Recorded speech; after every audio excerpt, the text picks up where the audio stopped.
Nie. Historia.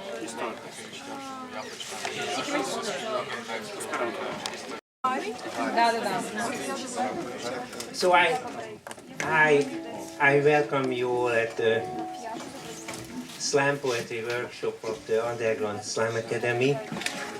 I'm happy that we can do this session, and I hope that it will be helpful and useful and inspiring to you, and perhaps some of you can start a slam poetry club in where you live in Ukraine or elsewhere if you, for example, study elsewhere these days.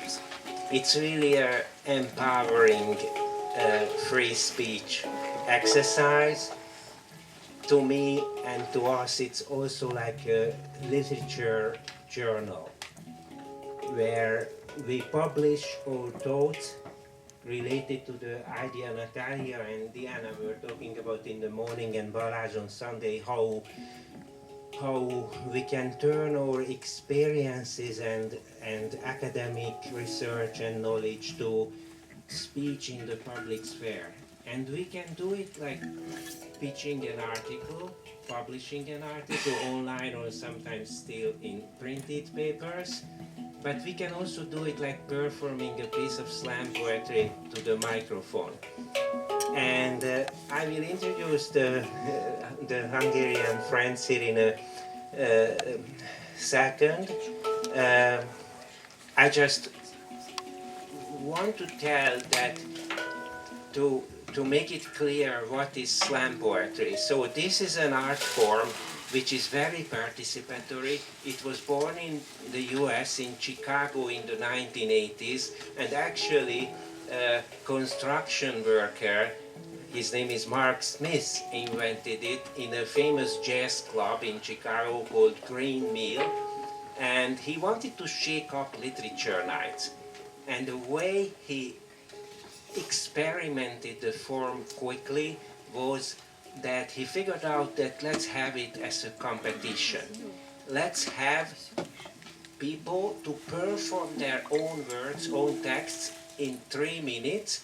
Let's have a jury and let's have it like a sort of exciting little game competition.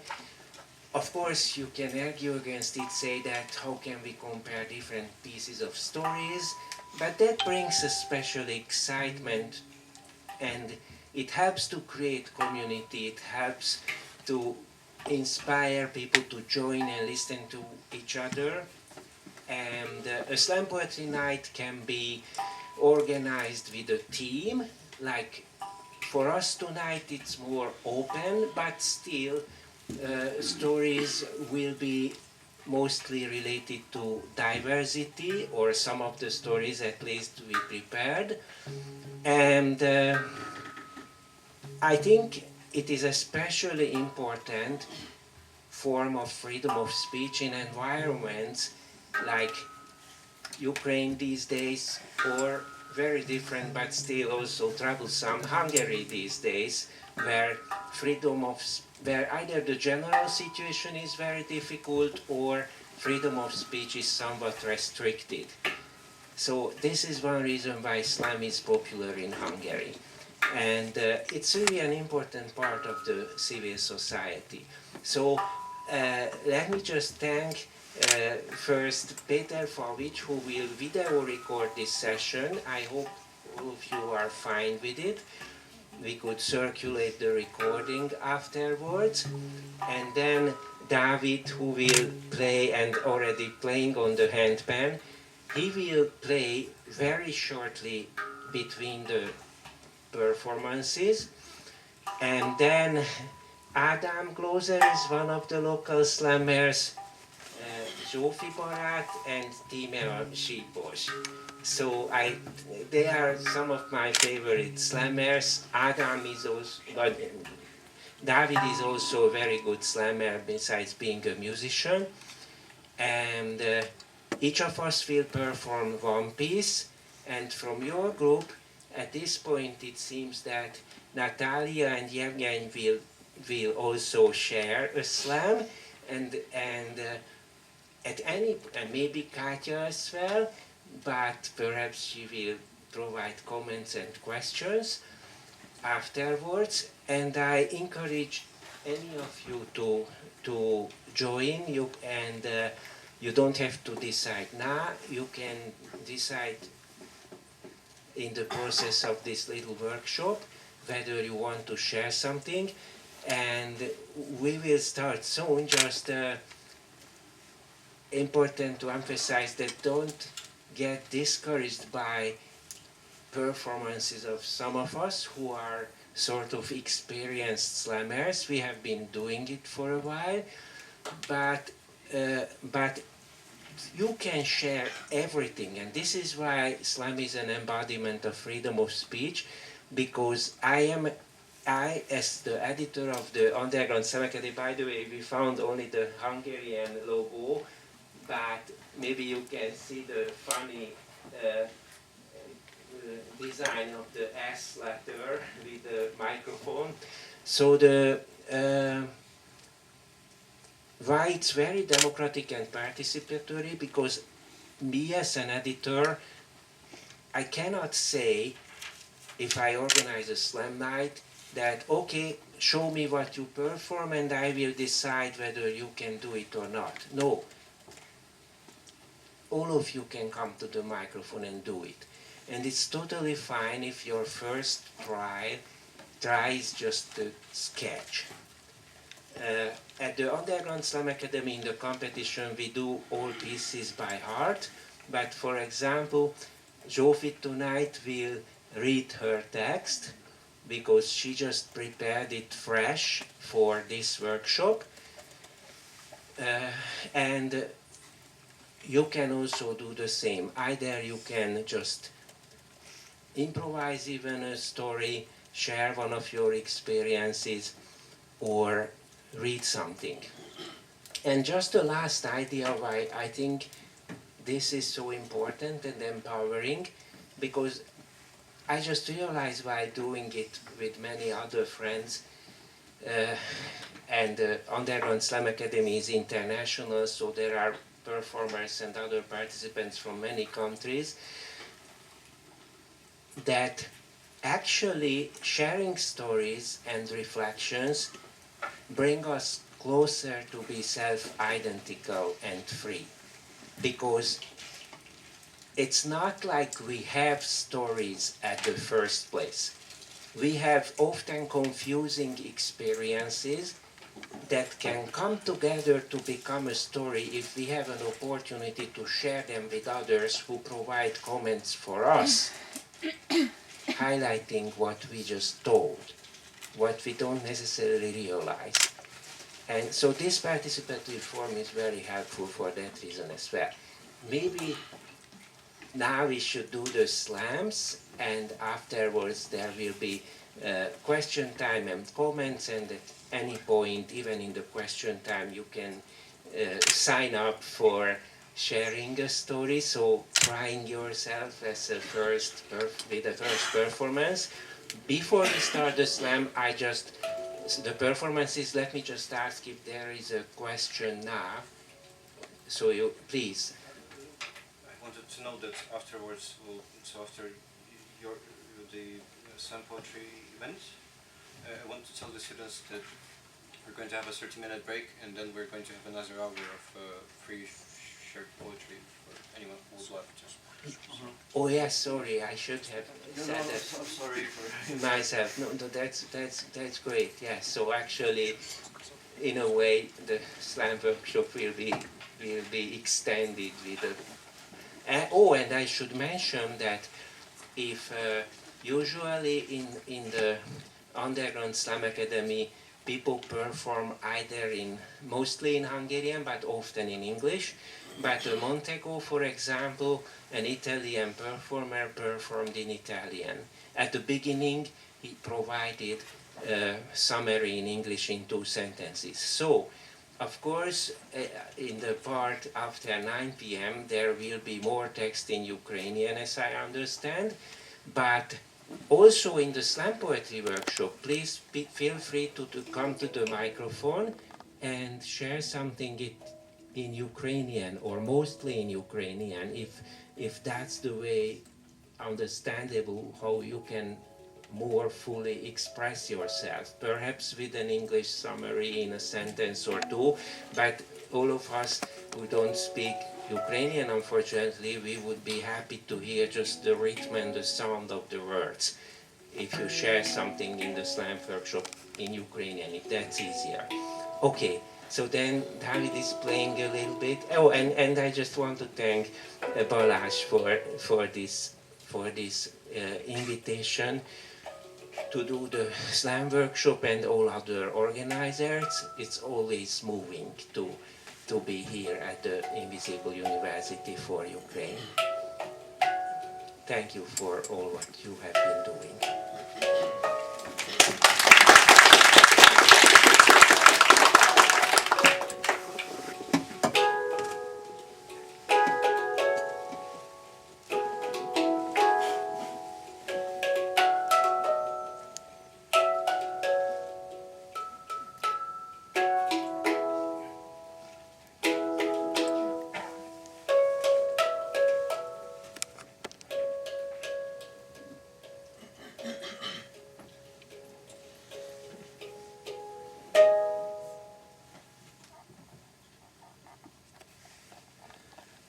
Slambridge. I don't give a thought for a rhyme. Oslo, long time no see. You write me that you think about me a lot. Me too about you. I'm sorry that I still don't know how to say it in Turkish. Kuzucuk, little lamb. I know this word. You are from Istanbul, I am from Budapest, capitals of past empires. It's written in your identity card, Muslim. I got another religion, but I like when you say, Inshallah. Father, long time no see. You left long before the dictatorship ended, before you told me how to catch the rhythm of a harp. But you said it many times. The strongest is the one who can win against herself or himself as well. May this sentence of yours find its way like runaway slaves in the United States to the north through the Underground Railroad. Like Paul Robson's slave song through the Cold War and the Atlantic Ocean to communist time Hungary with your voice. Old Man River. Victor, long time no see. You are Prime Minister. I am slam poetry champion. We both represent the Hungarians. Our community is a little more democratic than your party. You got power way too much. We got words in endless numbers. They reach you too. I have known you for long. We go way back. Do you remember when I asked you in the dormitory of the law school where we founded Fidesz in '88, before sleeping? What if we manage to create democracy, but someone will get too much power again? No way, you said. We safeguard democracy strong. But what if it happens, I asked again. If someone gets too much power again, you said, that person will be in trouble with me. Victor, long time no see. Do you know the person who got too much power again? Can you talk to him? Can you win against him? If you are the strongest, you can do it. Like my father said. Like the African American girl who slammed this in New York right under Houston Street in the Blue Stockings bookstore. I can do anything with an unlimited subway card. Victor, would you exchange your power to the freedom of this slammer? Now, honestly, would you rather be a Turkish Muslim woman, an African American slammer girl, a student at the Invisible University of Ukraine? Victor, do you hear me? Do they show you this slam? Do you have 3 minutes in your velvet prison? Victor, words are bridges. Bridges are words. I bring you back. Back to be among the people. Back to be among the slammers.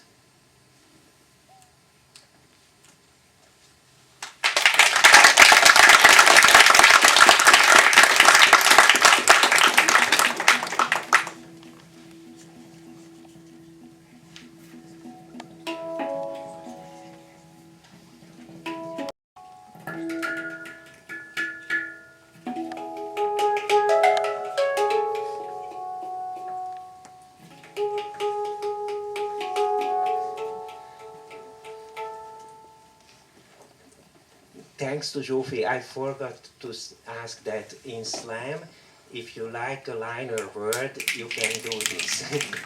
We're an audience, we have the same audience as we do. But if you dislike, I hope doesn't happen. You stomp your foot. It's the dislike. I hope nobody does it. I hope. Don't shoot it. And now, Natalia, are you ready, or shall we do one more? Sorry.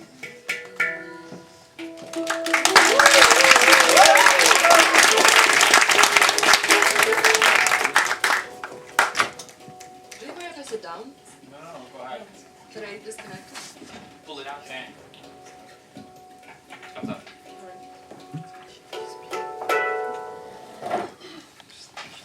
I will not be improvising because I wrote this na одному подиху today during one of the coffee breaks.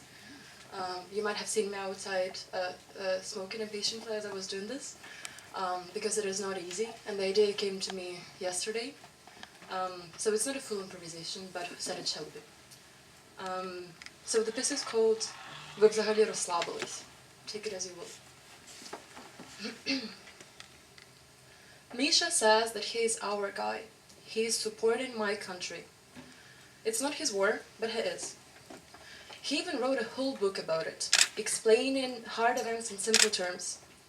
Misha knows exactly what to say, and I used to have a poster of Supernatural, the TV series, on my wall as a teenager. And I used to think that if I could be anything, anybody from the show, who should I be? Dean Winchester, maybe a shapeshifter. And I agreed on the shapeshifter. So in a way, Misha is living my dream. Misha, he's skillful in reading the room, and he will never say the wrong thing if I'm in the same room too. He, Misha, Mikhail Zygar, the prominent Russian activist, known under many names, a shapeshifter. So for me, he is a world fellow at Yale University, who pulled many strings and many common connections to meet me and convince me. And I believe him. And he lives my dream in a lot of ways. Like, he's married to a guy, and I don't care. I hope I will marry a guy one day too.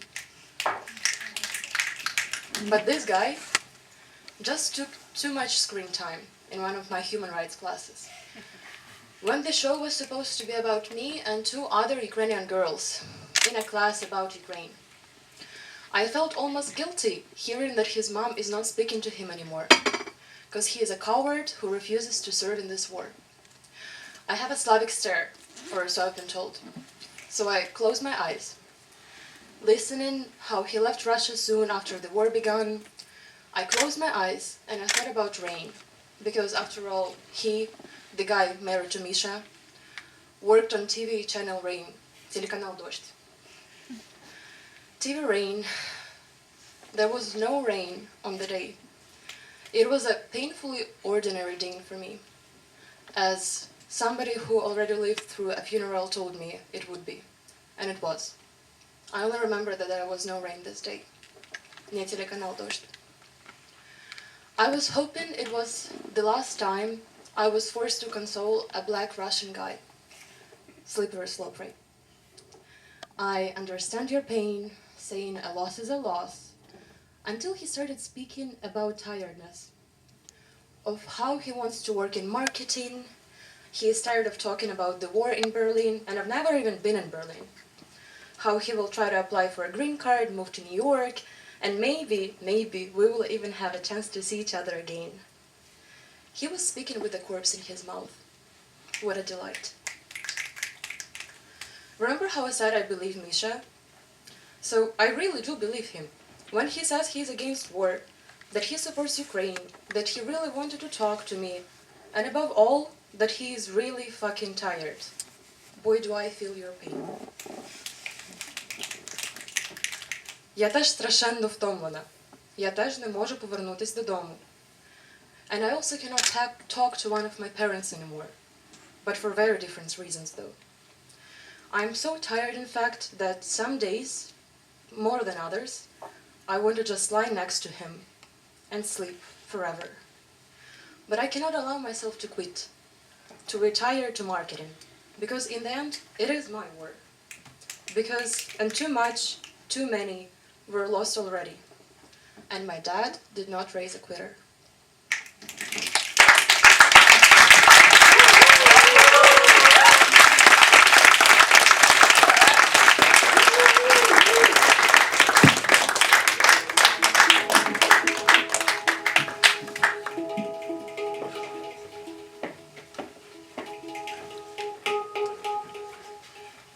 So, thanks so much, Natalia. It was beautiful.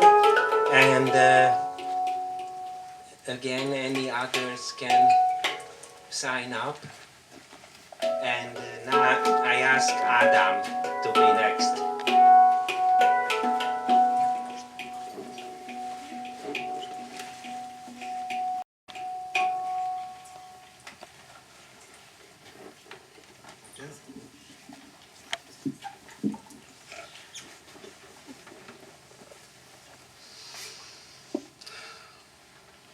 Hi. First, I'd like to ask you all to say the word normal whenever I show this sign. Just say it with no emotion, and that's it. Just pure word. Let's try it. Normal. Cool. Now, there are many English words that I don't know, or I really don't understand their meaning. I'm an English major though. For instance, let's say supercalifragilisticexpialidocious. As a matter of fact, it's a constructed word, so it has no meaning actually. However, there are some words that do have a real meaning, and we even think we know it, but apparently no one can grasp the official meaning of it. Like freedom, liberalism, or morality. We got plentiful words that... Normal. What you saying? Ah! Normal. I hear you now. That's an intriguing one too. You know, even when you're a grown man, you still hear some people saying that to you. But when you're a little kid, it's horrific how many people want to preach to you about what is Normal. and what is not. I got a family member of mine who's actually keen on that expression. She loves to enlighten people about what is Normal. in her opinion. She ain't mentioning that tiny detail though.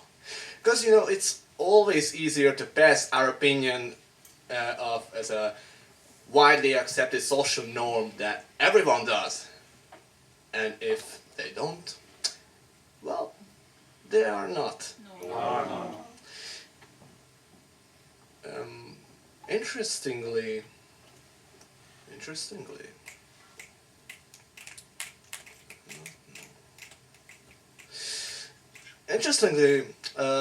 it's actually her or other former generations who tend to do that shit. Like, in my whole childhood, anytime I didn't know what to ask for Christmas or for my birthday, she told me that children that are Normal. always want something, no matter what, because that is Normal. when we were eating together, and I wasn't talking because I was trying to enjoy my food, she told me that it's not Normal. to stay mute at the table at lunch, because Normal. people are talking when eating together. Whenever I didn't tie my shoelaces the way she preferred, didn't lean on the bed the shade she preferred, didn't cook the egg or the sausages, didn't put things in the cupboard the way she preferred, didn't hang my shirts or jackets, didn't hang my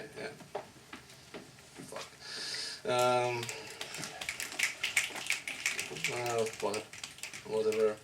I didn't eat or drink or breathe the way she preferred, and so on and so on. And beyond a certain point, no matter how hard you try to be pacifistic, try to handle it so you won't have to fight, sooner or later you'll be drowned in the urge to be Normal. That family member of mine has taught me that I have never been a Normal. person. I never am, and I will never be. And I hate doing what is. Normal. I was lying to you, by the way. That was never about one family member of mine. Every one of you has got one, two, or more family member like that. Seems like they want to oppress you like a dictator, forcing you to be part of something you don't want to. For some of y'all, your whole family is like that, or worse, your neighborhood, or your whole fucking childhood. Did you know that repeating one word or phrase can cause it temporarily to lose meaning? And for you, and you will perceive them as repeated meaningless sounds?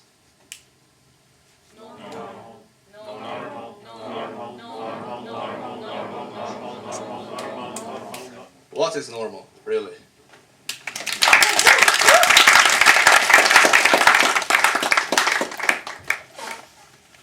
Yeah, thanks, Adam. So now you saw sort of a slam that includes the audience and or others in the room. In slam, there is no really such a thing like performers and audience. Because everyone can become a performer as well. Also, when you think about slam, tonight we couldn't prepare a team slam, but it can be two or more people together performing something. That's a team slam. And also the microphone is important because when you can play with your voice, sometimes you can even whisper and people in the room will still hear you. So now I ask Zsófi or Timi, which one of you? And Yevgeny, are you ready afterwards? Between the two girls? Great, great.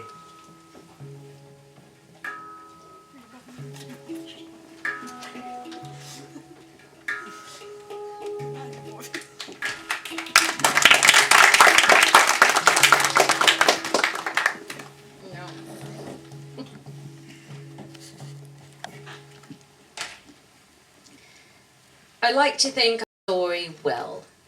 The small girls' grammar school in the northwest part of England putting up a play. Not a day went by without a rehearsal. Eastern Europeans may be Jews, who look like gypsies, who resemble Spanish people.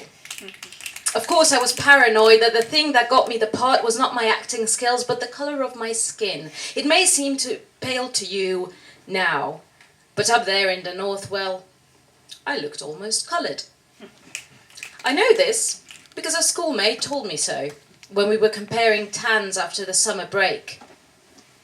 You don't count, Shafia. You're slightly coloured.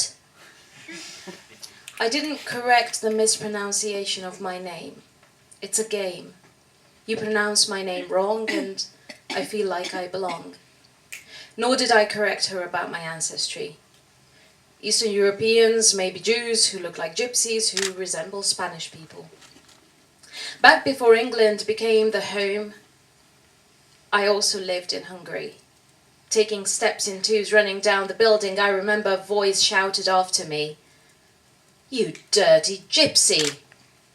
Not taking a beat, I replied, "I'm not a gypsy, I'm a Jew." Not that I knew what that phrase even signified. Eastern Europeans may be Jews who look like gypsies, who resemble Spanish people. Back in England it came up so often, "Where are you from? You sound British, but you don't quite look the part." "Guess," I would ask playfully, even though by then I knew their answer off by heart. "Surely you're Spanish." I'd shake my head with glee. Then I went to Spain and was amazed. Everyone did actually look like me. Eastern Europeans may be Jews who look like gypsies who resemble Spanish people. Let me be crystal clear. True racism exists with devastating effects. There's no relativizing that. And I've been mistreated by bigots and racists, but I've also been mistreated by the politically correct. Mostly, I've been treated well. And I suspect not because people around me were colorblind, but you'll find that the stupid stuff people say more often than not do not translate to ill treatment when they deal with you face to face. If they're not nice to you, it's possible they just don't like you. And it's not actually about your race. Spanish-looking people who resemble gypsies who are like Jews may actually just be Eastern Europeans. And who the hell knows or even cares where this part of Europe even is? Especially when you can tell that in a story on the west side of the world, everyone just wants you to play your role. And if you do it well.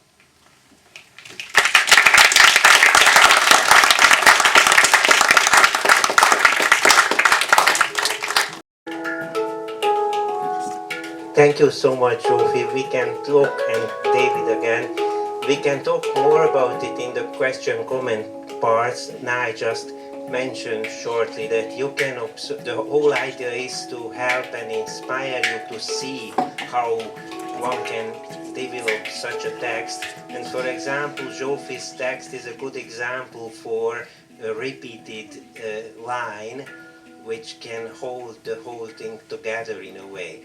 That's not just the only thing that held it together, but you can observe that, and then you can build up your own text with such a thing. Now, Yevgeny? Yes.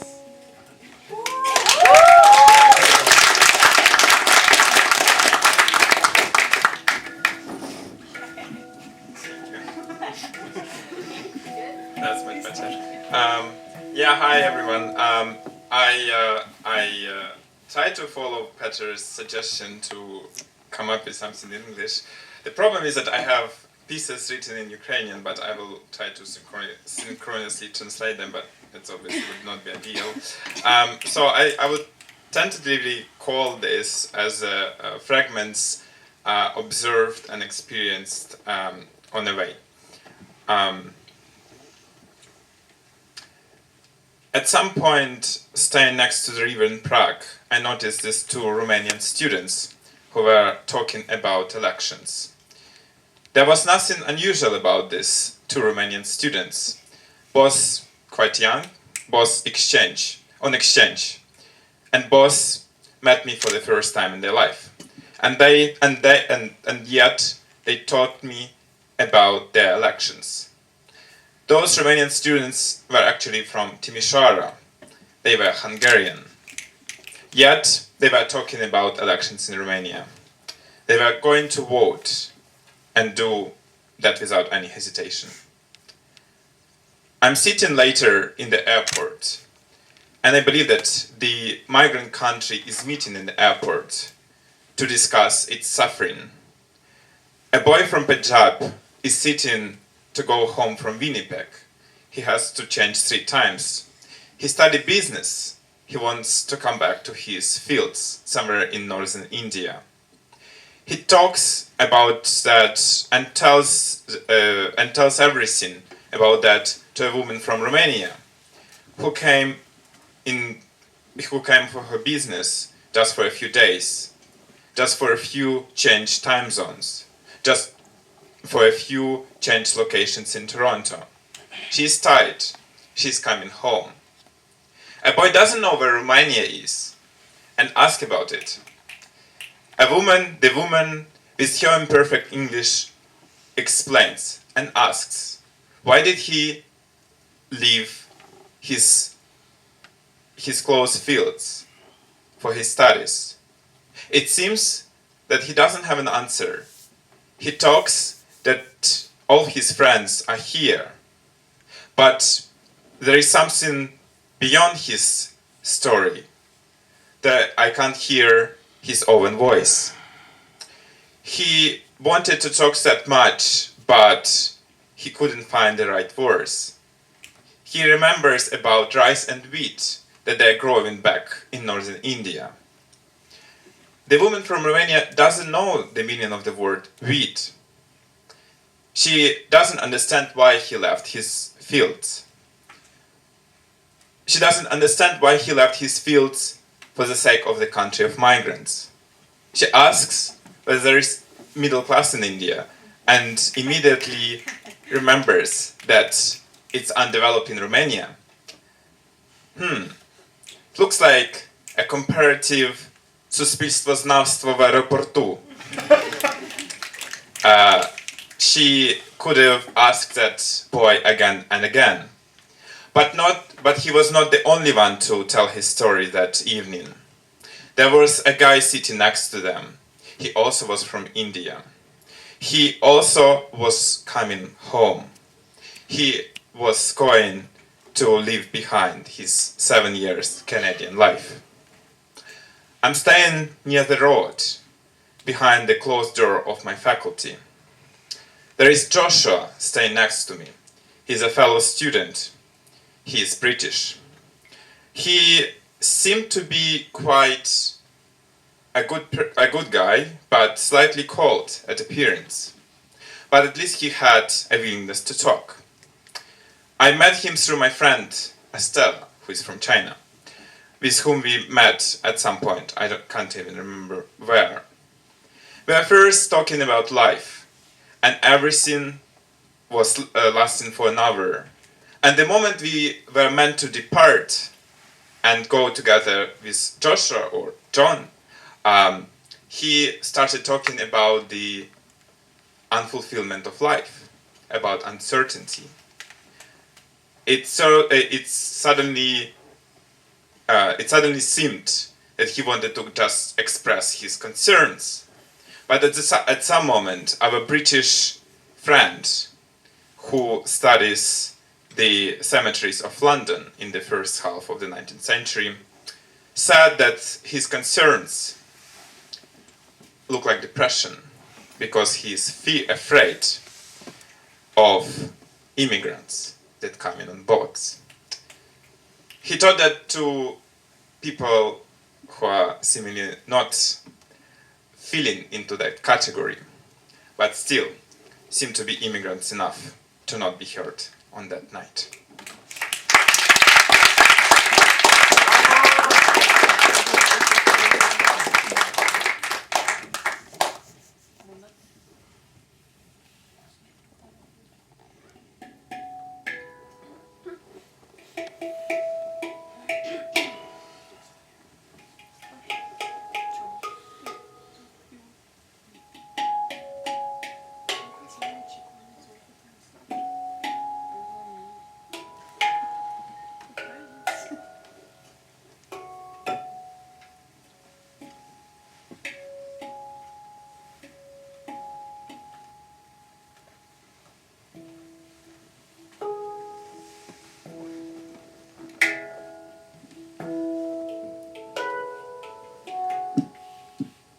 Thank you, Evgeny. It was also very good. I'm so glad that you are joining the performance. And now I ask Timmy.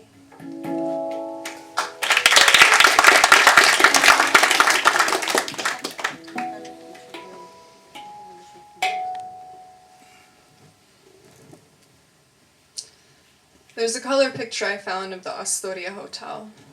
Superimposed on it is a black and white photo of a Soviet tank before the marquee.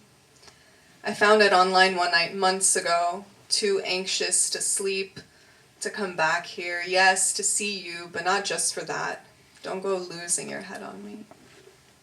It's that picture that comes to mind as I smoke outside this bar, Astoria's sleek face in clear view, my toes numbing by degrees. You're inside cradling a beer. A writer on either side of you, I'm waiting for you to pay your bill. To take me home, to walk me upstairs, and I know your last 2 missed calls were from your girlfriend. I saw the fear in your eyes when you reached for your pocket, and no, I don't care. This is the least that I deserve. See, there's a version of this in which I don't wait for you. Not to finish your beer, not to keep me company in the cold. In this version, I'm responsible. In this version, I don't love you. Or maybe I do, but just not this carelessly. There's a version in which I don't cry tonight. I go home alone, but somehow content, and the cadence of your Hungarian does not ring in my ear with each hollow step, and when I wake in the morning, my chest does not ache to remember your taste. Always a little like sunflower seeds, or is it pumpkin seeds? See, I've already forgotten, but in this version, I don't give a shit about that either. There's a version which I never learned your taste, and versions out there, far too many to track, too many images to superimpose on one another, versions in which Hungary never became anything more to me than a word on my birth certificate, and I glide into a quiet American suburban life in which English never feels too full in my mouth, and I am always at home between a pickup truck and a 7-Eleven. There's a version which I find a picture of a tank before the Astoria, and the weight our history does not lean against me heavy, like I leaned against you, all sticky, perfumed with the summer that I met you and you spoke of the writer who invented my name in the novel it would take me years to read in my mother tongue. Yet you said I should try it sometime.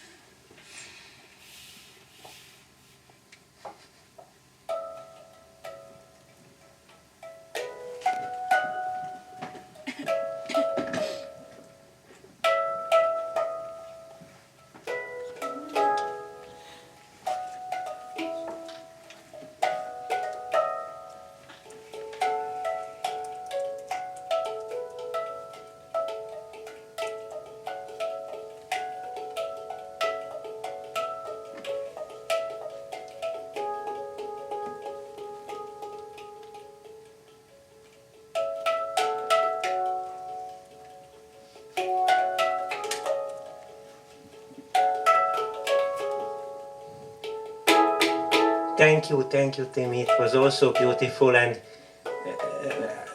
of course, slam poetry often includes sort of love stories or reflections on love stories, so it can basically cover all sorts of emotions and thoughts and experiences.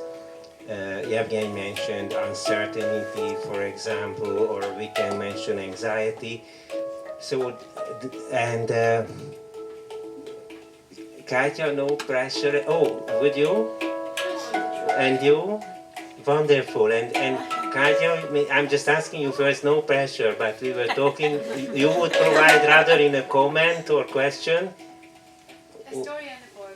Sorry? A story and a poem. Okay.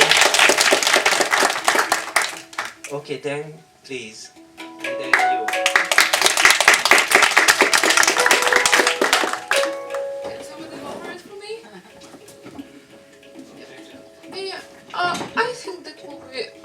Good enough. Okay. So my piece will be mostly in Ukrainian, but I will try to kind of translate it after saying it in Ukrainian, some key sentences. And my decision to do this is super spontaneous. Maybe I like to embarrass myself, or maybe I like to glorify myself by embarrassing myself. Also, I only think. And this is something I wrote in a train that went to the Hungarian border. It was a train to Budapest, and after that I had the train to Vienna. So basically it was written literally several weeks ago when I went back from the winter holidays, and I reflected on this experience of transition, crossing the Hungarian border, meeting the Hungarian border guards, and how funny they are, and reflecting overall on this transitionality. So, let me begin. I hope this position is good enough. Прикордонні міста, що служать пунктами пропуску, є такими собі дзеркальними копіями одне одного. Вокзал Західній із вікна потягу опівночі за угорським часом виглядає як копія вокзалу у Чопі. Хоч і дивно. Ще невідомо і незрозуміло, чи варто колись туди йти і дивитися. Вокзали прикордонних міст більш транзитні, ніж звичайні вокзали цивільних цивілізованих міст. The train station of the borderland towns are more transitionary than normal civilized civil train stations. Ці транзитні точки на шляху до із України часто не вражають своєю модерністю. Безкінечні сходові проходи в перемишлі, високі поодинокі розетки в залі очікування, де винятково українці сплять, опершись на валізи.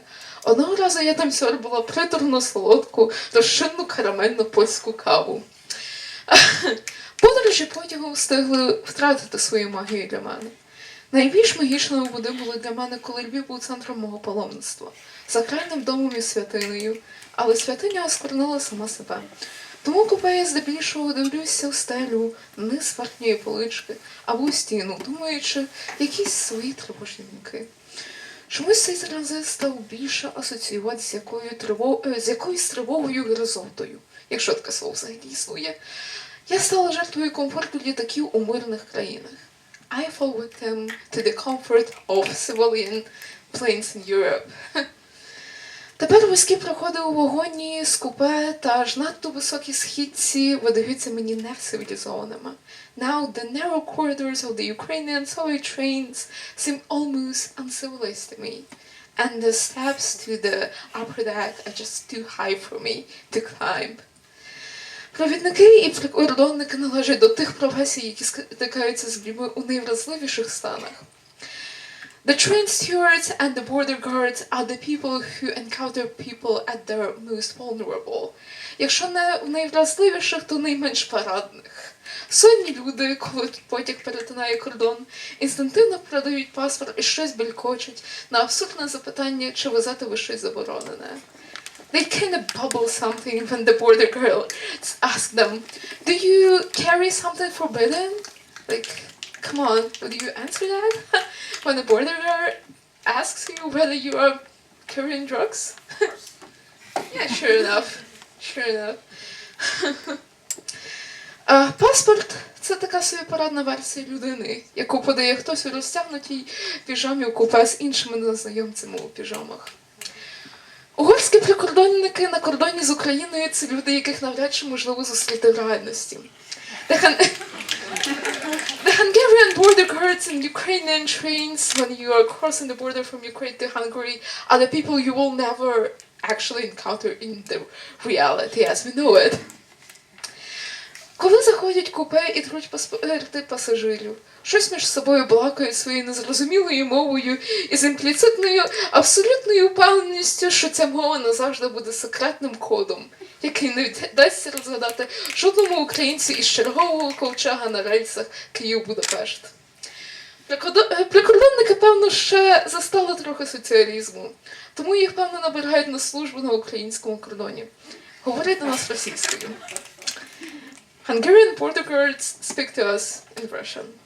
But also, there was an interesting case when I was super sleepy and the lady was having a cat. A beautiful fluffy cat. And me, half asleep, half not here, I was hearing them.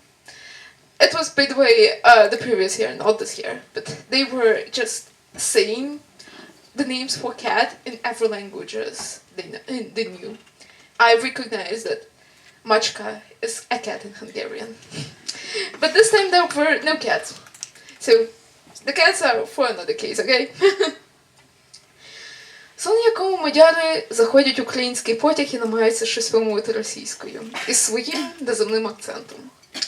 This is how crossing of the border seems like a weird fever dream, with Hungarian speaking Russian to Ukrainians with weird accent and mixing some additional languages. На кордоні людина – це закордонний паспорт, роздруківка квитка, часом карточка якоїсь європейської країни, як у мене, і пляшка морщинської. В якийсь момент подорожі мозок починає плаватися. Тоді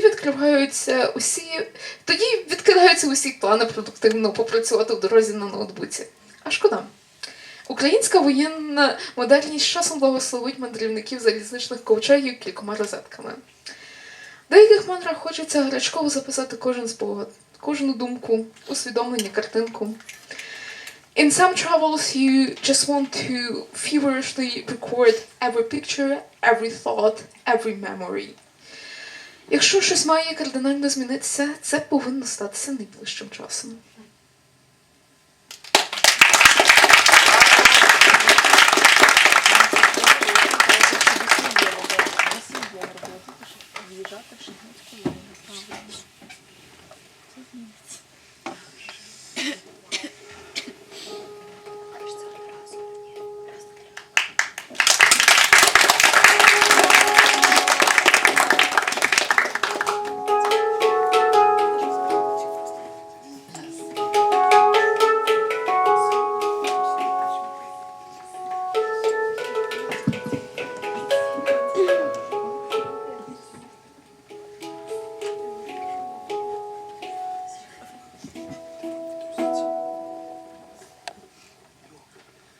This is completely improvised. I wanted to share. I wanted to share something. It's a poem that I've known for a long time.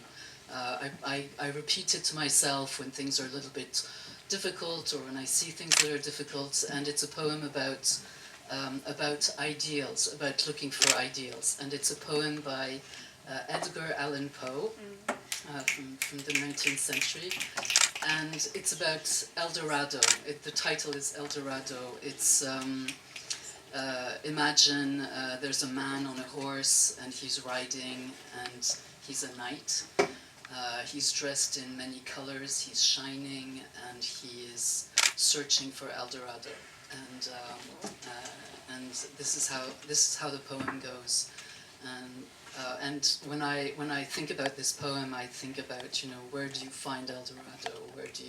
What are the moments in your life where you find, pieces of El Dorado? And for me, it can be a good, a delicious evening with vareniki. It can be watching people dance in front of Dershprom in Kharkiv.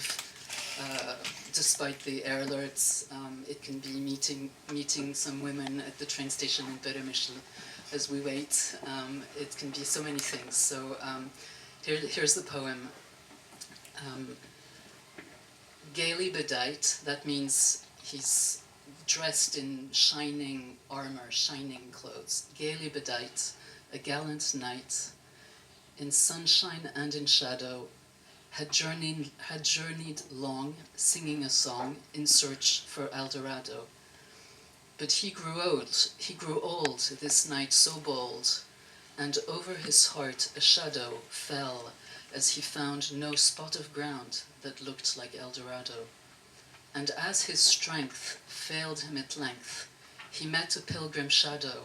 Shadow, he said, where can it be, this land of El Dorado? Over the mountain of the moon, down the valley of the shadow, ride boldly, ride, the shade replied, if you seek for El Dorado.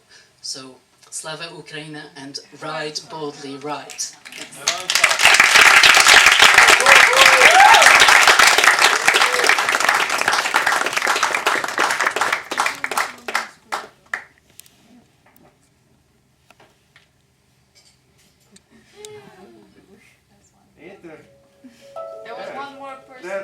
three more, right? Molnar. And Katja. Wonderful, wonderful. Let's just have David for 10 seconds to both separate and connect the pieces. It's already been since. Yes, yes. So, who's next, please? I can do this all night.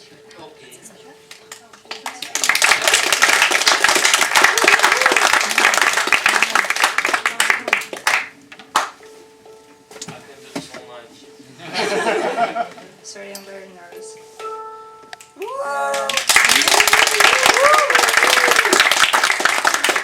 When you said that some poetry is about story, I got the first image that I had in my head and wrote it.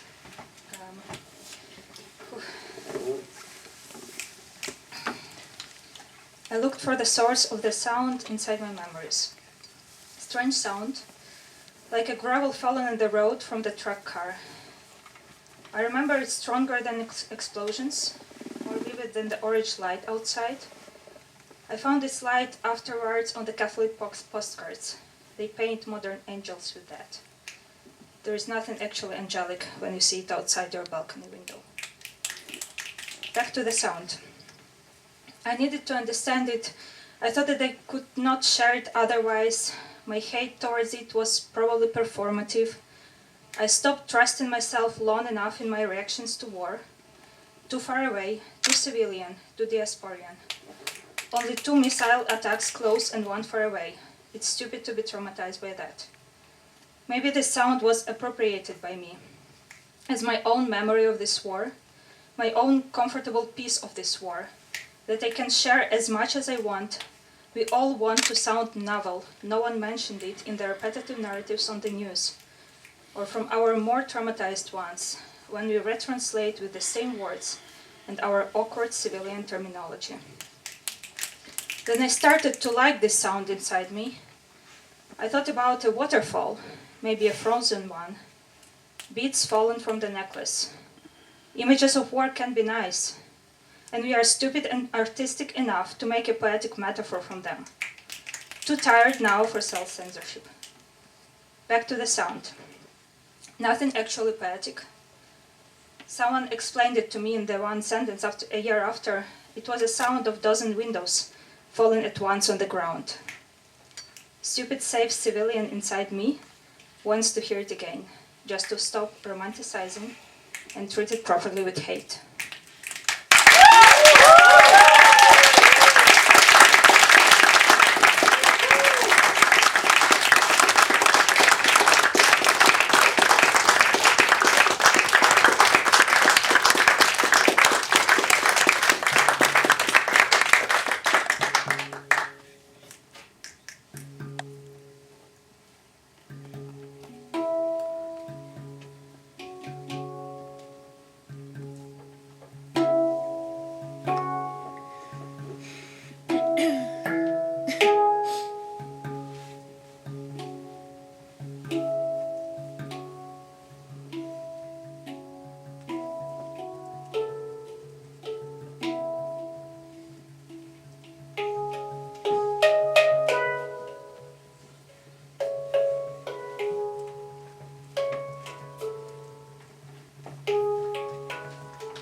Who's next? Yes. I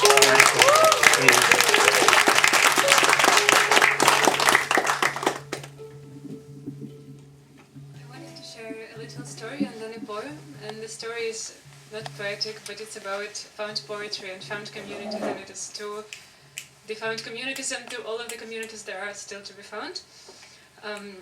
And the poem I am about to share is a poem by my dear friend Katarina Bolshova, the poet with whom we share a name, and the love for slam poetry, and basically the slam poetry connected us.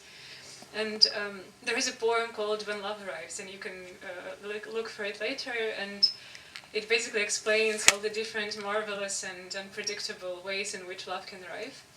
And I first listened to and heard this poem, I think, in 2018, and since then love arrived and left numerous times, but the poem stuck with me, and it was sort of a narrative scheme, a scenario I used to explain many things to me. And in one of the poetry evenings, none of my friends back then listened to slam poetry or knew anything about it, but then I went to one poetry evening and listened and heard a girl basically performing this poem, and I knew that it was the beginning of some marvelous story. And in the first year of my bachelor's, with this friend, we created a poetry club in my university, and it's still there 7-8 years later. Many new people are now curating and coordinating that, and it keeps. For us, it was a story born of loneliness and of wanting to be heard, and we wanted to create a space where everyone, a beginner, can feel welcomed, can feel at home, and can feel in a community which is chosen and found and created and co-created together in the act of witnessing each other's stories, of sharing it, of being co-present in all of that. And many years later, we met again. It was basically this year, and we decided each poetry evening, we ended with this poem, with the poem When Love Arrives. Sort of celebrating all the love that arrives to poetry evening, all the people who arrive and who keep on creating this census and creating all of that together, and hoping for it to stick with people, hoping to slide these pieces of love into their pockets and hope for these slides of love not to sour when they're done, and for it to keep them warm. And this time we presented it also together with a new community of people. We didn't know any of the faces in the room, but it was sort of a continuity that kept us warm and kept new people warm.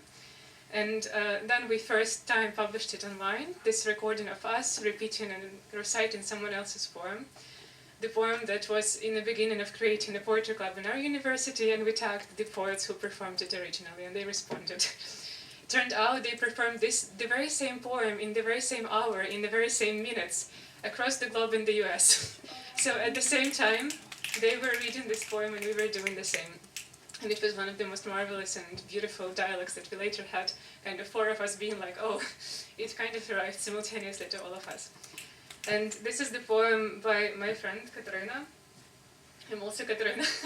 And this is something I resonate deeply. It is in Ukrainian, and I will read it in Ukrainian, but then translated in English, and it is to all of us. Коли я стою в центрі поглядів, скручених нейровузлами, і чую порохи спільного багатокамерного серця, його стоголосий ритм розчиняє тіло до стану організму з випадковою секрецією віршів. Мене нічим це не відрізняє від інших. Здіймаючи руки, я відчуваю поколювання. В кінчиках пальців від усіх невимовлених рядків, що проштрикують епітелії і чекають, поки їх витягнуть. Я не знаю, як тебе звати, але давно знаю тебе.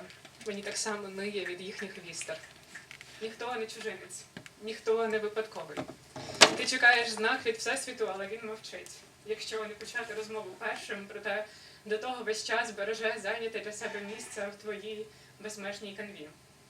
Ти родимка на її зоряній шкірі, яку вона цілує щодня, аби відчути той дотик, достатньо підняти обличчя до сонця. За натовпом я бачу себе. Їй 18, вона вірить, що ніде не знайде місця, і воліє навчитись пишатися цим, поки ніяково обіймає себе і опускає плечі, мов складені крилами.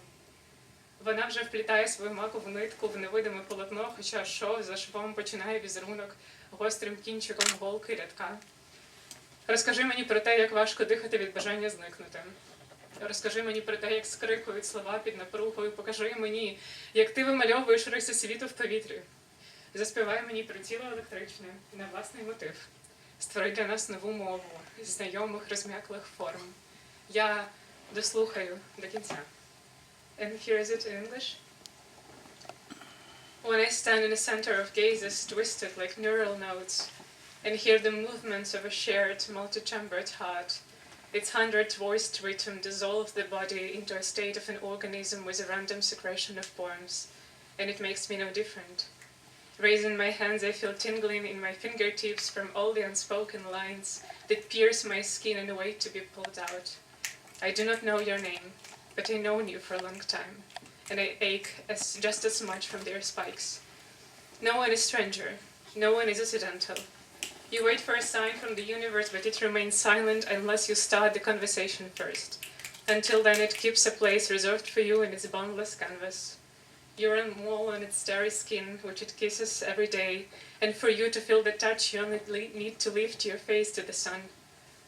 Behind the crowd, I see myself. She's 18. She believes she will never find a place and prefers to learn to be proud of it while awkwardly hugging herself and lowering her shoulders like folded wings.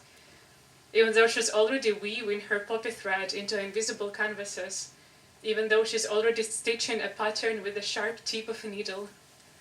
Tell me how hard it is to breathe from the desire to disappear. Tell me how words scream under pressure. Show me how you draw the features of the world in the air. Sing to me about the body electric to your own tune. Create a new language from the familiar softened forms. I will listen to the end. Thank you.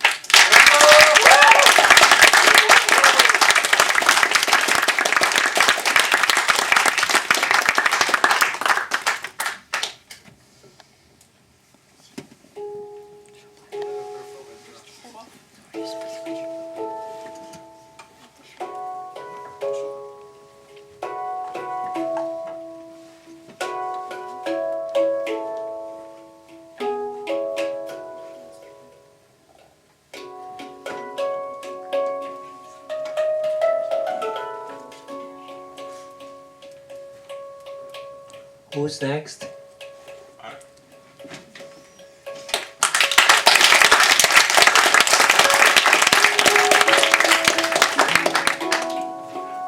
So,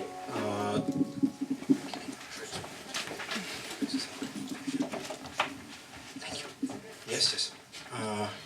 So, an elephant. I want to see an elephant. I ran and ran. I left my grandma and aunt. The elephant was big. There was more than one. Actually, there were more than 2.5. There were three. 3 elephants. One of them was quite tiny. On the hills of Jerusalem. I was 5. The elephant, the tiny one, was probably also 5. Or at least therefore I imagined. He was the size of a small bus. I was not. Perhaps I imagined that. I ran away from the greenhouse. The greenhouse had a butterfly. It had a palm, and it had an owl.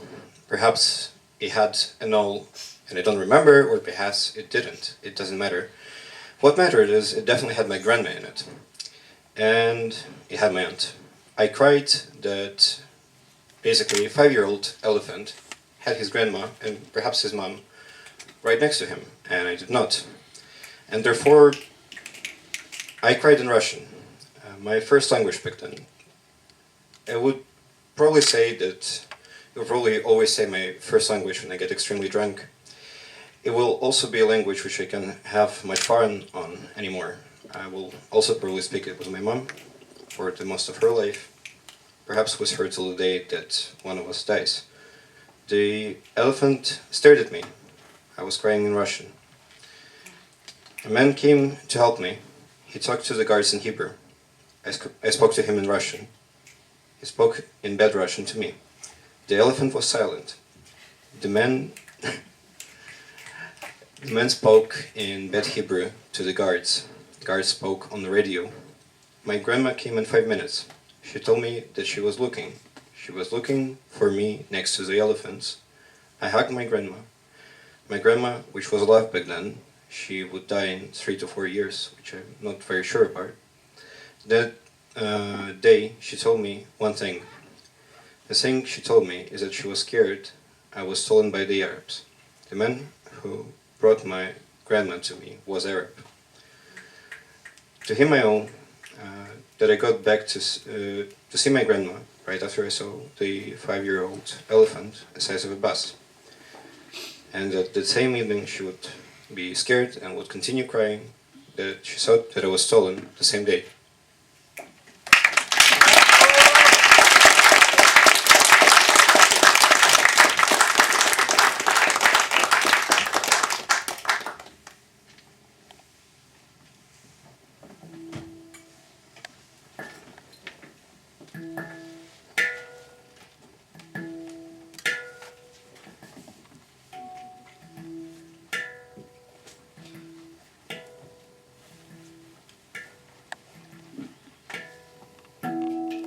Someone else? Please? Are there Maybe someone was before. Someone was before? Yes. So I will be up. Then please.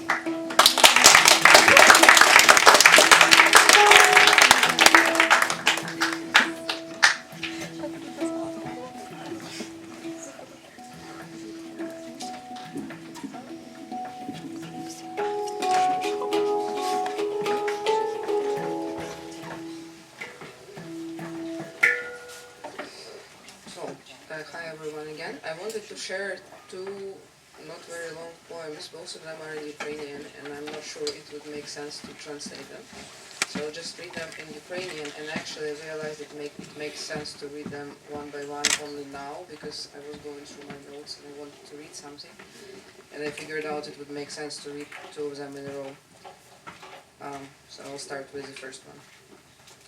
Світ починає пахнути десь наприкінці лютого, як того року вдається тепла зима. Чи то земля гріється і з нею розлітаються всі заморожені взимку запахи, чи тепле повітря легше їх розносить. Та зима пахне холодним бетоном і морозом, осінь прілим листям і дощем, весна відлигою і земним теплом, літо травою і грозою. Але ті описи нічого не значать, бо запахи осені, зими, весни та літа не схожі на жоден інший зрозумілий. І не чує їх ніхто, окрім як я. Маю напрочуд допитливий ніс. Щойно світ починає навколо пахнути, я починаю провалюватись в сумно-щасливу ностальгію. Літні табори, хіт ФМ у сухолісах, поле біля росі, нічний Труханів серед могутнього Дніпра. Одна і єдина Бакута на Дністрі. Ночі в підкиївських соснових лісах, моїх соснових лісах, які бабуся з дідусем називали дрімучими. And then the second one, which made sense to me after the last line of this one, is actually about my grandfather. Згортаю різців скатертину. Ти лишив їх, як хірург, свої скальпелі після важкої операції. Твої фотографії сірими туманними очима виструбують із кожної шухляди. Очима, які ріжуть серце скалпелем. Ай-ай-ай. У квартирі лавці чарівника, де лише я знаю, що в усіх шухлядах. Де кожен вітраж намальований тобою. Твої гітари мовчать, твої останні картини, де рука вже не слухалась, дивляться на мене з кожного мольберту. Ай-ай-ай. Ти був тут завжди. Я так просила тебе встати. Я тихо просила тебе встати, лежачи з тобою у труні, розчішуючи твої м'які кучері, тримаючи тебе за руку, як тримала тебе вчора, коли вже знала. Ай-ай-ай. Твій голос і сміх за сімейним столом, усмішка і шрамом на трикутній губі, смішні шиплячі імена, якими ти мене називав. Де ти подівся? Хто триматиме її за ручку? Ай-ай-ай. В тебе буде найкращий пам'ятник. Усе наше життя тобі буде пам'ятником.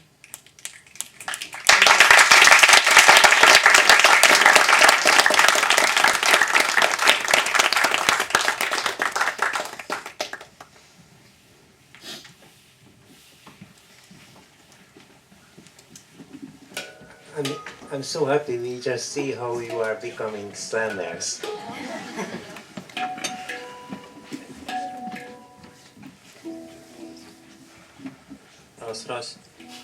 I'm very happy to become slammer too because I was sitting and trying to make rhymes and then I realized that this is in Ukrainian Billy Virsh, like without rhymes, white poetry, so I can just tell the story how it is.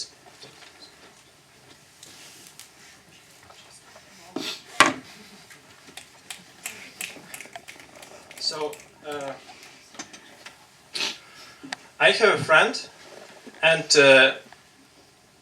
he is an atheist, and always makes jokes about God, religion, and I'm kind of a religious man. And I just asked him one time, were you ever been baptized? He said, yes, I did. And I asked, do you practice some religious things? Are you in touch with your godfather, for example? He said, no, because he lives in Odessa, works on the market there, and I don't see him at all. And I asked, what's his name? and he said his name is Darya Khan. And Darya Khan, he was born in Afghanistan and somehow came to Ukraine and married a Ukrainian woman in the village in Kherson Oblast. And he was a Muslim, and he brought some cultural biodiversity to the Ukrainian village. And he was a friend of my friend's father. And one evening they were drinking kahor. And he just asked him, "Would you baptize my son?" He said, and while sipping kahor, he said, "Why not? Yes, sure. Let's go to the church." And they came to the village church, to the priest, and the priest was writing some notes for some documents and asked, "What's the baptismal name of the godfather given him in the church?" They say, "Darya Khan." And the priest had no questions, didn't blink at all. Okay. They had ready some explanations ready about kahor, so he's our guy, so he's drinking, he's Muslim though. But no, it worked out, and so my friend got technically baptized, and I asked him, "So do you practice some religious stuff? Do you go, for example, during Christmas holidays to him, bringing him dinner?" We call it принести вечерю. He said, "Dinner, when I was a small kid, I had a goat, a little goat. It was my best friend. We played together. And it was the best creature in the world, maybe my only friend. And Darya Khan came to us, and he slaughtered this goat. He said, "I was crying for hours, but he did it calmly, very professionally, according to his tradition. They do this well." And his parents invited Darya Khan to do this. But he said, "I was crying, but shashlik was delicious, which Darya Khan cooked.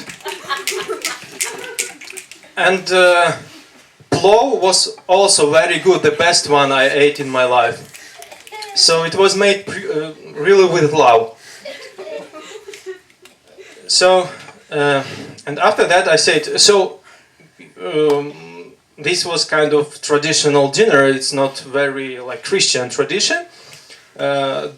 And I asked, "Do you do some kolядки, щедрівки?" He said, "Okay." And he's very modest guy, very he don't have many friends, maybe I'm the only one. And he's very shy, and he said, "Okay, I tried to go to my relatives to sing kolядки, щедрівки and these Christmas, New Year songs. And one time he said, "Okay, I will go to my aunt and I will do посівати, throwing grains in the house and wishing good luck in the new year." And he came to them, knocked into their doors, and no one opened it. And he said, "Okay, I'm just relative, I will go inside like I usually do." He went in and loudly started saying "Сію, вію, посіваю, з Новим роком вас вітаю. I sow the grain, so, Happy New Year to you all." And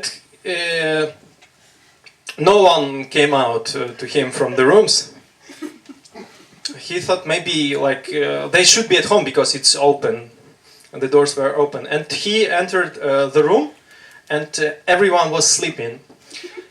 And then it turned out that his aunt belonged to the Christian sect.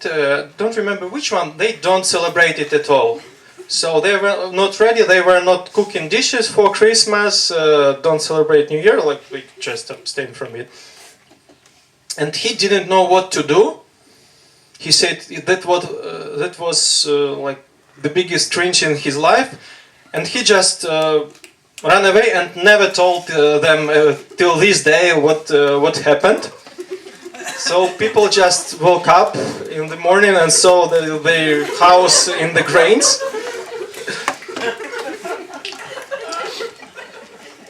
And I say, okay, but in the village, it's small, everyone knows each other. Of course, you know the priest.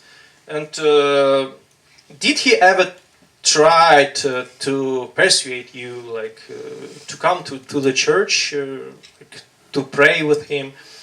And he said, one time with his friends, he was walking in his village, just in the inn, and they met the local priest.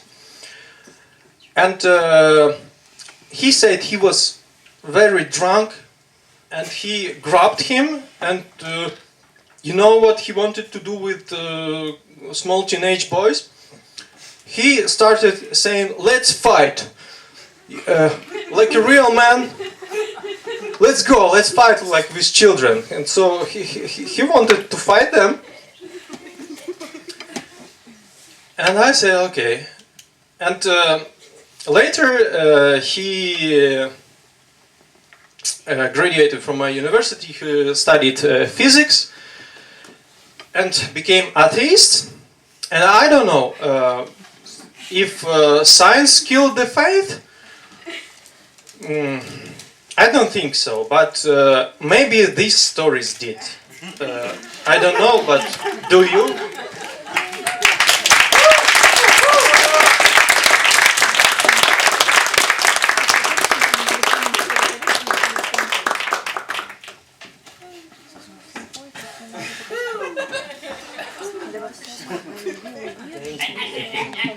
I am waiting.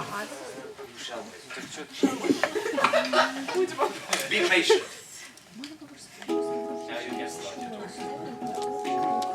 Yeah, so we should sort of take a break soon. Just if there are any more performers, are there anyone else? Is there anyone else? Okay.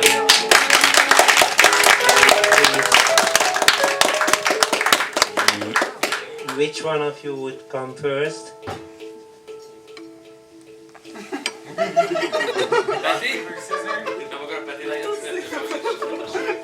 Okay. Come.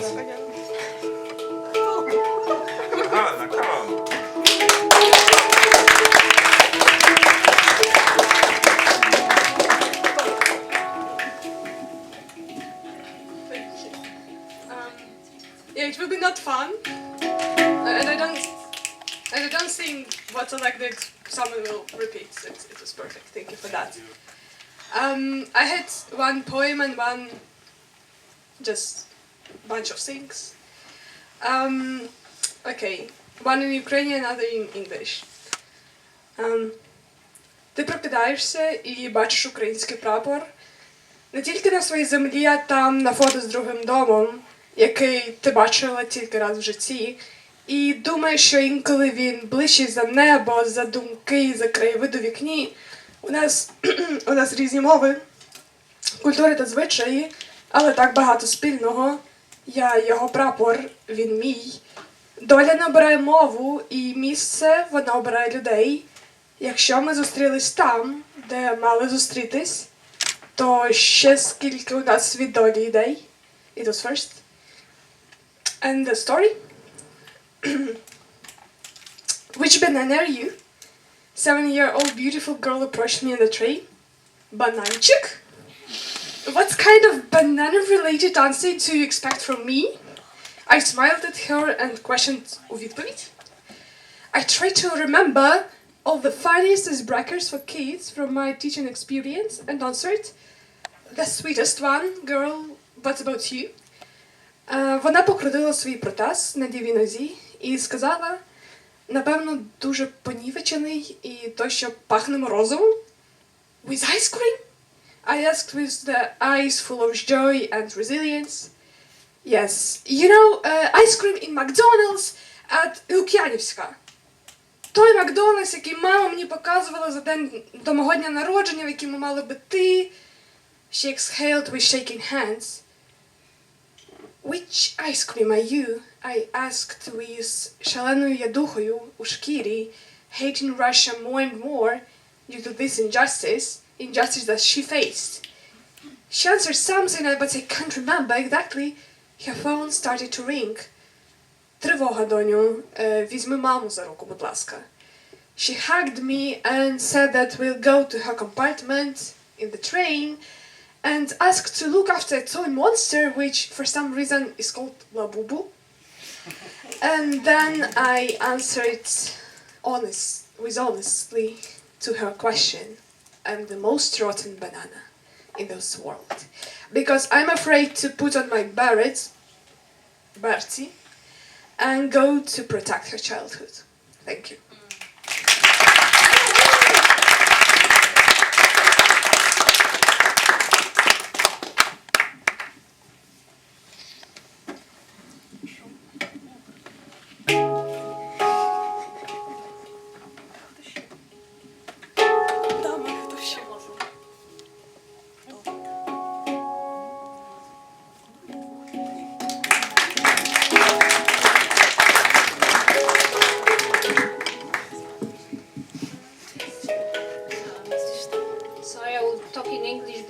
My mother tongue sounds like to most of you.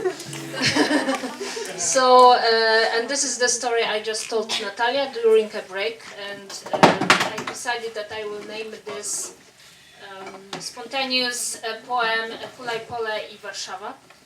And last summer school we were in Lviv at a small museum Wisla Tiszy, and they showed us a movie about Hulaj Pole, and there was a cradle from Hulaj Pole, and the guy on the movie was looking at Polowecki Baby. He was collecting to grab to Lviv, and he was looking at Hulaj Pole, and he said, okay, I was in Warsaw, and they rebuilt Warsaw, but you still feel that it is fake.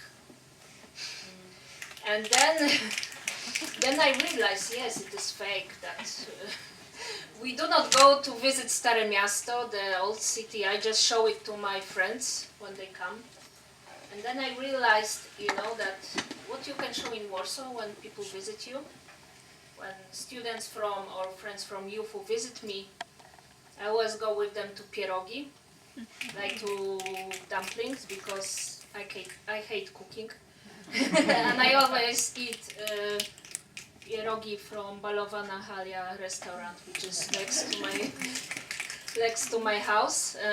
So we eat pierogi, we go then to the Stare Miasto Disneyland, and then, I always want to somehow comfort my friends, and I never know whether I should tell that, this city was rebuilt, but it's fake. This is very spontaneous, maybe, and I want to share something with you that I wrote in 2022, and I still keep it in my phone. And so this is it's in Polish, so I will also try to translate. But I wrote it about the people you may know. So there were Ukrainian volunteers staying at my flat, and I called my flat back then Elżbieta's residence, because there was everything there, including a humanitarian aid hub, and all those volunteers were historians like me. And I called this poem Adepci Historii, like adepts of history.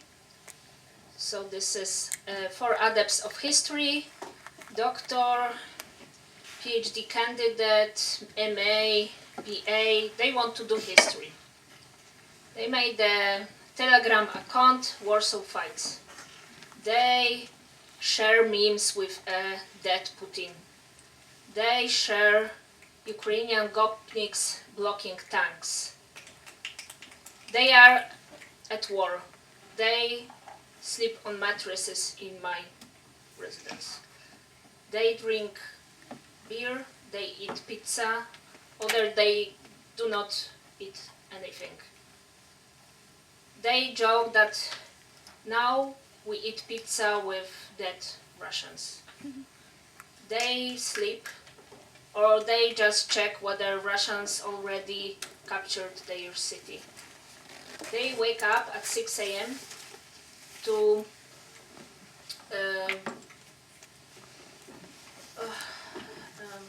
stay in a queue in front of a shop before, and other adepts of history, marketing, or other professions, they buy a bulletproof vests.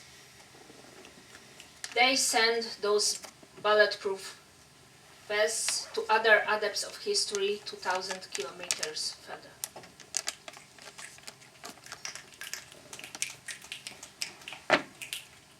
Do I have more time or?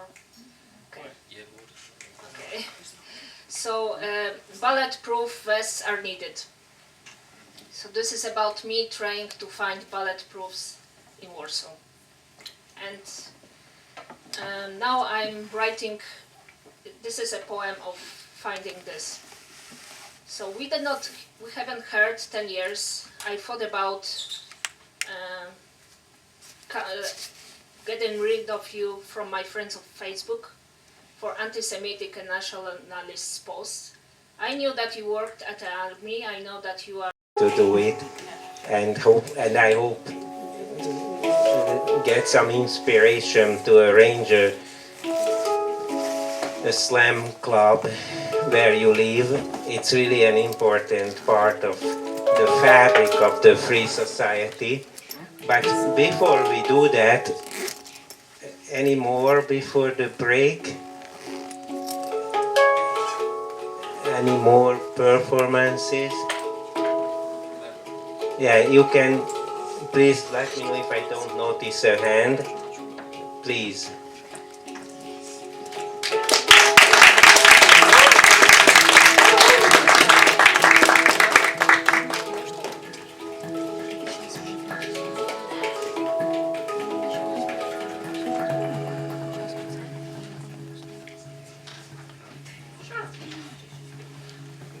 So, it even works. Today, it is an exercise for wording. Usually, I am quite talkative.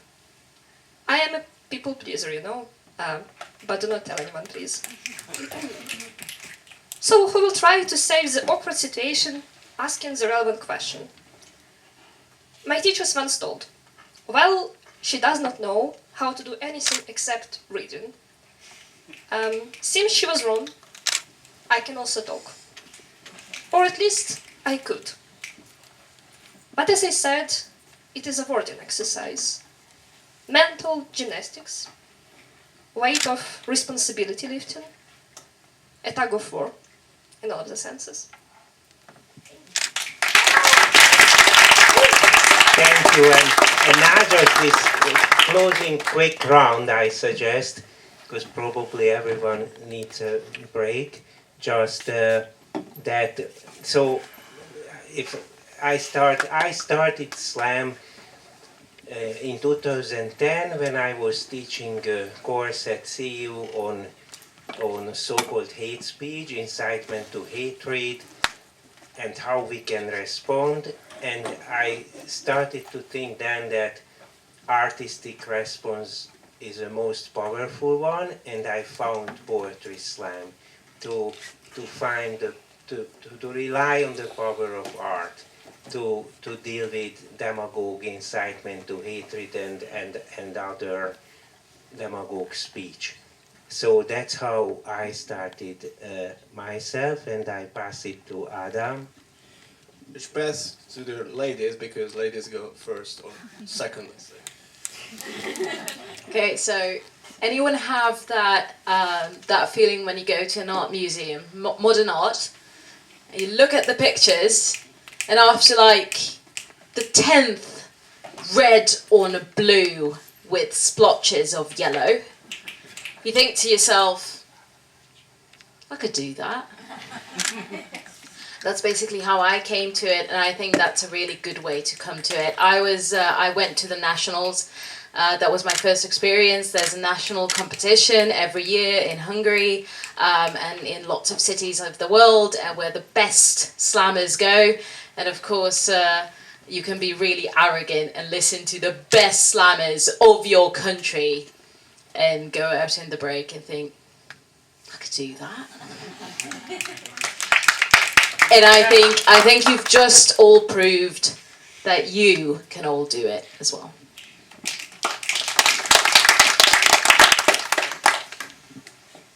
So I had the unique privilege of studying creative writing as my master's in Las Vegas, and it's a rare and wonderful thing to have programs like that. So I was already writing fiction and poetry and things like that when I met Peter at a literary festival here in Budapest, and he told me to get on stage, and he's a very hard person to say no to.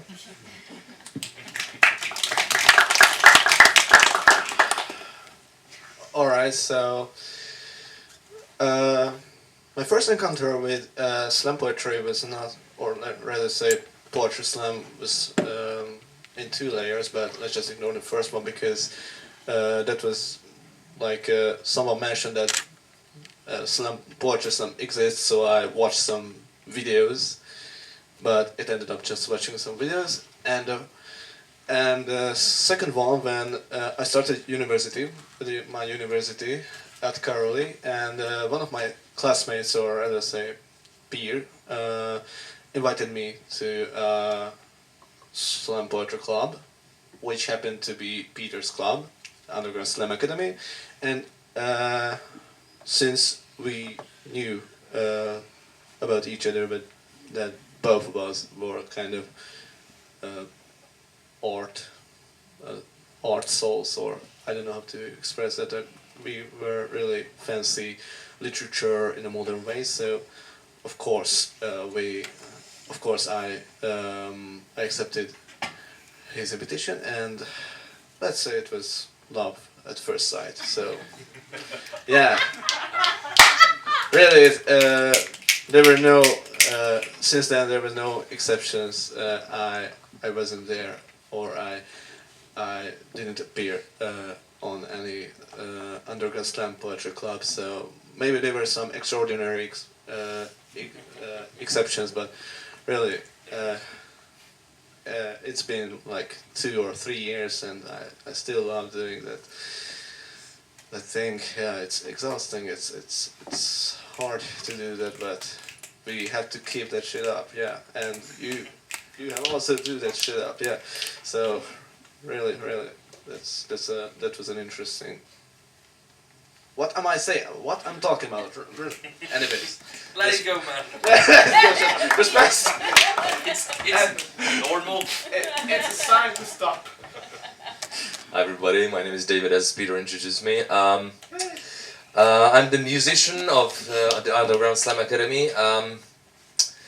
I've started to work with Peter like 4 years, I think. I'm not too sure because I've been doing it for so long that I don't remember too much. I've done my first slam poetry, I think here or Goodr, I don't remember exactly. But for slam poetry or poetry slam, for me is a freedom to drop everything that you want to do and express your true self.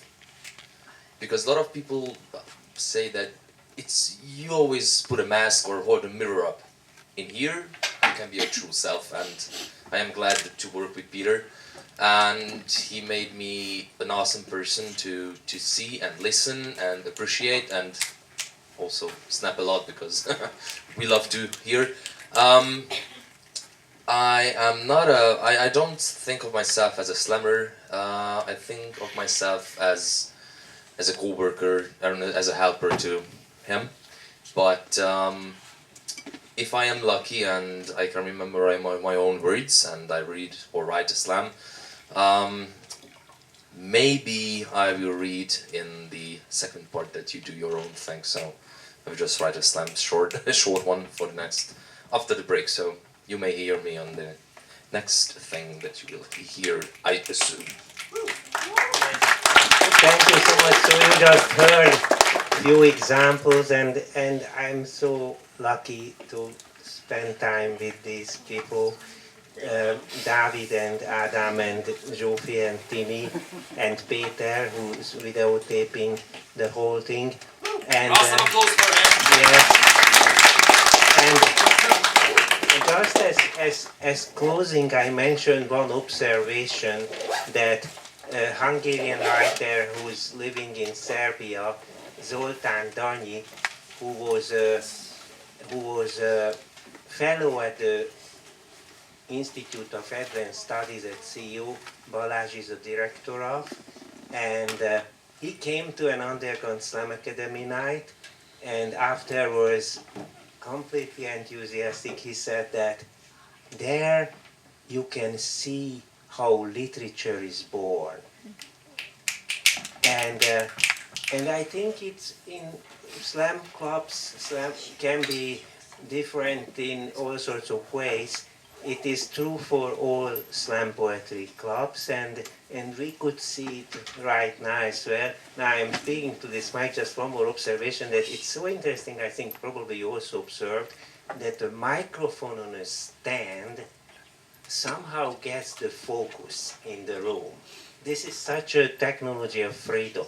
If you search for the Underground Slam Academy page on Instagram or Facebook, you can see that in the Facebook event of the upcoming events, there is a mic with some miniature, and also in the mic is there in the logo of the Underground Slam Academy. So this is just such a technology of freedom, because as I said at the beginning, you can speak in whatever way you want, and you can still hear the speaker in the room. So I hope it was inspirational, and thank you so much again for the opportunity. Thank you so much. It was moving to hear all of you. It was beautiful to hear Ukrainian as well. And thanks to the local friends. And then I will be very happy to stay for the rest of the night, and perhaps some others as well. So thank you.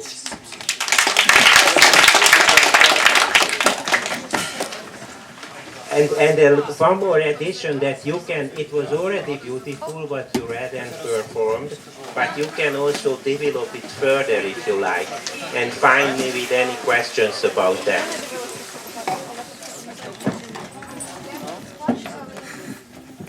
Sorry, little announcement. So we'll be gathering here in about 20 to 30 minutes.